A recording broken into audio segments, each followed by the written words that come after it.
ತಹಸೀಲ್ದಾರ್ ಕಾರ್ಯಾಲಯಕ್ಕೆ ಪರಿಶಿಷ್ಟ ಜಾತಿ ಪ್ರಮಾಣ ಪತ್ರಕ್ಕಾಗಿ ಅರ್ಜಿ ಸಲ್ಲಿಸಿದ ಅರ್ಜಿದಾರರ ವೀರಶೈವ ಲಿಂಗಾಯತ ಸಮುದಾಯಕ್ಕೆ ಸೇರಿದ ರವಿ ಹಿರೇಮಠ್ ತಂದೆ ನಾಗಯ್ಯ ಹಿರೇಮಠ್ ಸಾಕಿನ್ ಪಟೇಲವಾಡಿ ಸಿಂಧನೂರು ಇವರು ಬೇಡ ಜಂಗಮ ಪರಿಶಿಷ್ಟ ಜಾತಿ ಪ್ರಮಾಣ ಪತ್ರಕ್ಕಾಗಿ ಅರ್ಜಿ ಸಲ್ಲಿಸಿದ್ದು, ಈ ಅರ್ಜಿ ಕುರಿತು ಕರ್ನಾಟಕ ಅನುಚಿತ ಜಾತಿಗಳು, ಅನುಚಿತ ಬುಡಕಟ್ಟುಗಳು ಹಾಗೂ ಇತರೆ ಹಿಂದುಳಿದ ವರ್ಗಗಳ ನೇಮಕಾತಿ ಮುಂತಾದವುಗಳು, ಮೀಸಲಾತಿ ಮುಂತಾದವುಗಳು ಸೇರಿದಂತೆ ಮೀಸಲಾತಿ ನಿಯಮಗಳು 1992ರ ನಿಯಮ 3A ಅದರ ಅನ್ವಯ ವಿಚಾರಣೆ ಕೈಗೊಂಡಿದ್ದು, ಸದರಿ ಅರ್ಜಿಯ ಕುರಿತು ಆಕ್ಷೇಪಣೆಯನ್ನ ಸಲ್ಲಿಸಲಾಯಿತು. ಅರ್ಜಿದಾರ ರವಿ ಹಿರೇಮಠ್ ತಂದೆ ನಾಗಯ್ಯ ಹಿರೇಮಠ್ ಇವರು ಬೇಡ ಜಂಗಮ ಪರಿಶಿಷ್ಟ ಜಾತಿ ಎಂದು ಸುಳ್ಳು ಮಾಹಿತಿಯನ್ನು ನೀಡಿ ಪರಿಶಿಷ್ಟ ಜಾತಿ ಪ್ರಮಾಣ ಪತ್ರವನ್ನು ಪಡೆಯಲು ಪ್ರಯತ್ನಿಸುತ್ತಿದ್ದು, ಇದಕ್ಕೆ ಆಕ್ಷೇಪಣೆಯನ್ನ ಸಲ್ಲಿಸಲಾಯಿತು.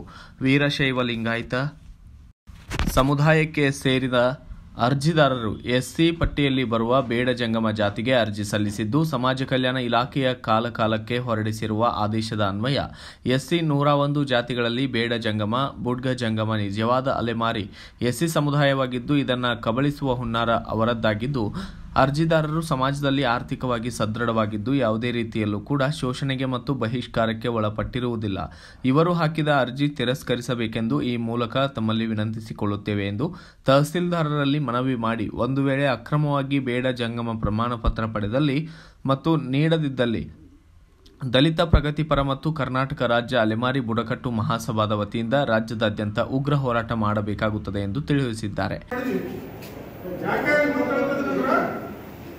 ಎಸ್ಸಿ ಪಟ್ಟಿಯಲ್ಲಿ ಬರ್ತಕ್ಕಂಥ ಬೇಡ ಜಂಗಮರು ಬುಡ ಜಂಗಮರು ಬಹಳಷ್ಟು ವ್ಯತ್ಯಾಸ ಐತೆ.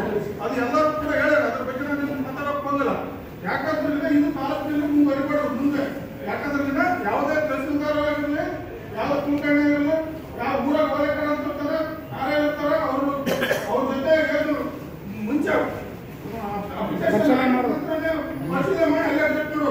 ಇದನ್ನ ಬೋರ್ಡಿಗೆ ಹಚ್ಚಿ ಊರ್ ಮಂದಿ ಕುಂದಿಸಿ ಪಂಚಾಯತ್ ಮಾಡೋದು ಆಗ್ಬಾರ್ದು. ದಯಮಾಡಿ ನಮ್ದೊಂದು ಮನೆ ಐತೆ. ಇದು ನಾವು ಸಿಂಧನೂರು ತಾಲೂಕಿನ ದಲಿತ ಪ್ರಗತಿಪರ ಸಂಘಟನೆ ಒಕ್ಕೂಟ ವತಿಯಿಂದ ನಿಮಗೆ ಇವರು ಯಾರು ಬೇಡ ಜಂಗಮರು ಪರಿಶಿಷ್ಟ ಜಾತಿಗಾಗಿ ಏನು ಅರ್ಜಿಯನ್ನು ಸಲ್ಲಿಸಿದ್ರು, ಶಾಣೆಯ ತಂದೆ ಸಂಜಯ ಬಸ ಹಿರೇಮಠ್, ರವಿ ಹಿರೇಮಠ್ ಮತ್ತು ಬಸವರಾಜ್ ಹಿರೇಮಠ್ ಇವರು ಮೂವರ ವಿರುದ್ಧ ನಾವೇನು ಒಂದು ಆಕ್ಷೇಪಣೆಯನ್ನು ಸಲ್ಲಿಸ್ತಾ ಇದ್ದೀವಿ. ಮಾನ್ಯ ತಹಸೀಲ್ದಾರ್ ಸಿಂಧನೂರಿನವರಿಗೆ ಬೇಡ ಜಂಗಮ ಪರಿಶಿಷ್ಟ ಪ್ರಮಾಣ ಪತ್ರಕ್ಕಾಗಿ ಸಲ್ಲಿಸಿದ ಅರ್ಜಿಗೆ ಆಕ್ಷೇಪಣೆ ಸಲ್ಲಿಸುವ ಕುರಿತು ಉಲ್ಲೇಖ ತಮ್ಮ ಕಚೇರಿ ಸಾರ್ವಜನಿಕ ನೋಟಿಸ್ ಅರ್ಜಿ ಹಾಕಿರೋದು ಆಸ್ ಪರ್ ಸರ್ಕಾರದ ರೂಲ್ಸ್ ಪ್ರಕಾರ ನಾವು ಅರ್ಜಿ ಹಾಕಿರ್ತಕ್ಕಂಥದ್ದು. ಈಗಾಗಲೇ ಹಿಂದೆ 2018ರಲ್ಲಿ ಅರ್ಜಿಯನ್ನ ಸಂಬಂಧಪಟ್ಟಂತ ತಹಸೀಲ್ದಾರರಿಗೆ ನಾವು ಅರ್ಜಿ ಸಲ್ಲಿಸಿದ್ವಿ. ಅರ್ಜಿಗೆ ಸಂಬಂಧಪಟ್ಟಂತೆ ವಿಚಾರಣೆ ಮಾಡಿ ಸ್ಥಾನಿಕ ವಿಚಾರಣೆ ಪಂಚನಾಮ ಮಾಡಿದ ಮೇಲೆ ಅರ್ಜಿ ಸಂಬಂಧಪಟ್ಟಂತೆ ಸ್ಥಾನಿಕ ವಿಚಾರಣೆ ಕೂಡ ನಡೀತು. ಸ್ಥಾನಿಕ ವಿಚಾರಣೆ ನಡೆಸ್ತಕ್ಕಂಥದ್ದು ಎದರ ಮೇಲೆ ಅಂತಂದ್ರೆ, ನೀವೆಲ್ಲ ಸ್ವಲ್ಪ ಸಂಬಂಧಪಟ್ಟಂತ ದಾಖಲೆಗಳನ್ನು ಕೂಡ ತಾವು ಗಮನಿಸಬಹುದು. ಸರ್ಕಾರ ಸುತ್ತೋಲೆಗಳು 21/3/2018ರಲ್ಲಿ ಒಂದು ಸಮಾಜ ಕಲ್ಯಾಣ ಇಲಾಖೆಯಿಂದ ಒಂದು ಸರ್ಕ್ಯುಲರ್ಸ್ ಬರುತ್ತೆ. ಆ ಸರ್ಕ್ಯುಲರ್ಸ್ ಏನ್ ಹೇಳ್ತಾ ಇದೆ ಅಂತ ಹೇಳಿದ್ರೆ, ಅರ್ಜಿ ಸಲ್ಲಿಸುವಂತಹ ಅರ್ಜಿದಾರರು ಯಾವ ರೀತಿ ಅರ್ಜಿ ಸಲ್ಲಿಸಬೇಕು ಅಂತಕ್ಕಂಥದ್ದು ಕೂಡ ಅದರಲ್ಲಿ ಇದೆ. ಒಂದು ವೇಳೆ ಅರ್ಜಿ ಸಲ್ಲಿಸುವಂತವರು ಆಧಾರ್ ಕಾರ್ಡ್, ಸಂಬಂಧಪಟ್ಟಂತ ವಾಸಸ್ಥಳ, ಸಂಬಂಧಪಟ್ಟಂತ ದಾಖಲೆಗಳೊಂದಿಗೆ ಅರ್ಜಿಯನ್ನು ಸಲ್ಲಿಸೋದಕ್ಕೆ ಅವಕಾಶ ಇದೆ.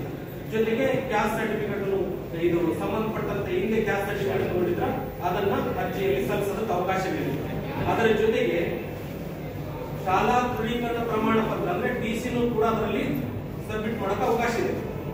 ಇಲ್ಲಿ 21/3/2018ರ ಸರ್ಕಾರದ ಸುತ್ತೋಲೆ ಏನ್ ಹೇಳ್ತಂದ್ರೆ, ಯಾವುದೇ ಅರ್ಜಿದಾರನು ಜಾತಿಗೆ ಸಂಬಂಧಪಟ್ಟಂತೆ ಶಾಲಾ ದೃಢೀಕರಣ ಪ್ರಮಾಣ ಪತ್ರದ ಮೇಲೆ ನಿರ್ಧಾರ ಮಾಡುವುದಾದಲ್ಲಿ ಅದು ಅಕ್ಷಮ್ಯ ಅಪರಾಧವಾಗುತ್ತದೆ.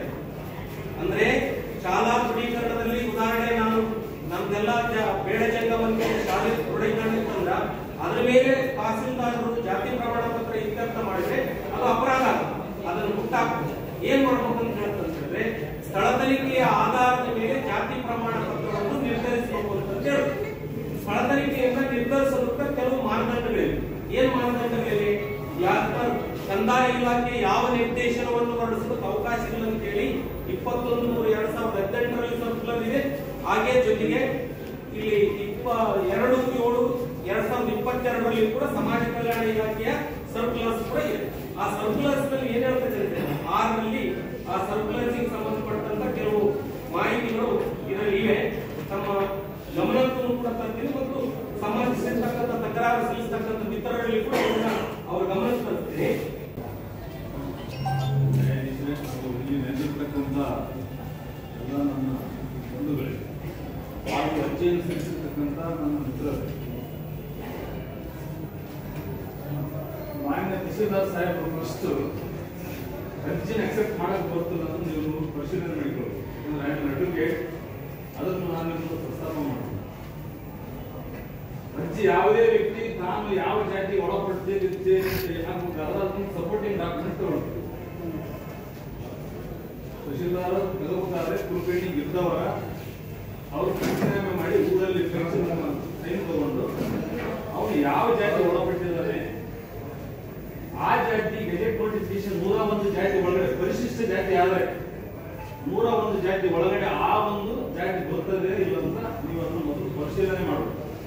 ಬಿಫೋರ್ ಅಕ್ಸೆಪ್ಟಿಂಗ್ ದ ಅಪ್ಲಿಕೇಶನ್ ನಾನು ಹೇಳೋದು ಕಾನ್ಫರ್ಮ್ ಮಾಡೋದಲ್ಲ. ನೀವು it is A long proceeding.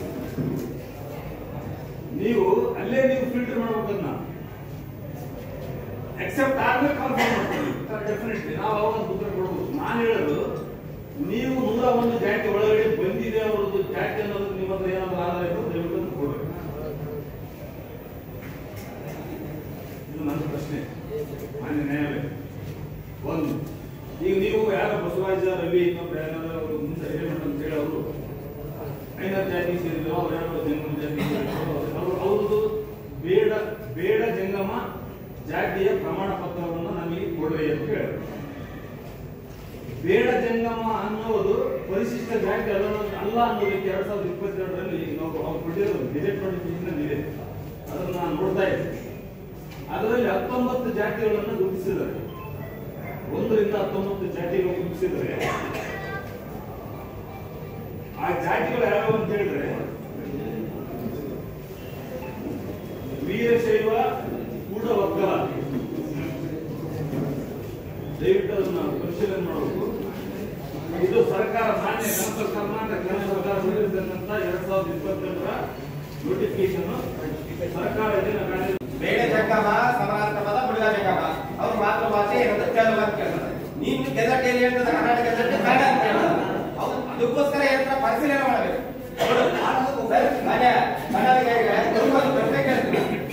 SC ಇರ್ತಕ್ಕಂಥ 101 ಜಾತಿನ ನೀವು ಐಡೆಂಟಿಫೈ ಮಾಡ್ಬೇಕಾದ್ರೆ ಯಾವ ಮಾನದಂಡಗಳನ್ನು ಇಟ್ಕೊಂಡು ಮಾಡಿದ್ದೀರಿ.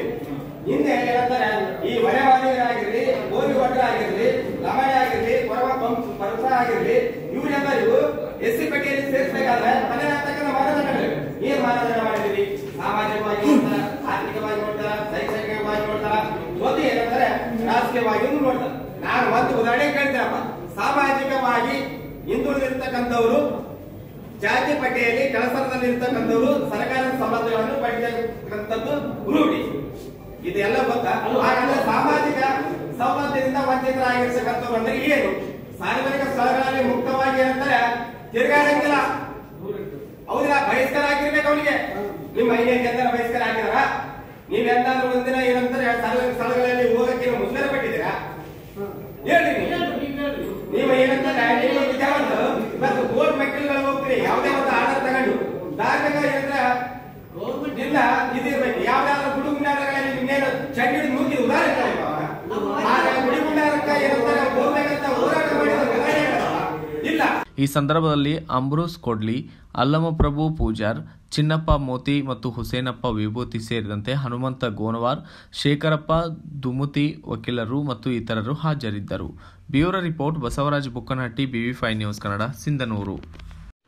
Thanks for watching. Read, discuss and debate with editor Dr. Yan Prashant Rao. Wanted reporters in print, digital and visual media for Bharat Vaibhav Daily Newspaper, BV News 5 Channel and BV Fast Web News from all the talukas of Karnataka, Goa and Maharashtra. If interested, send your resume to 9019229369.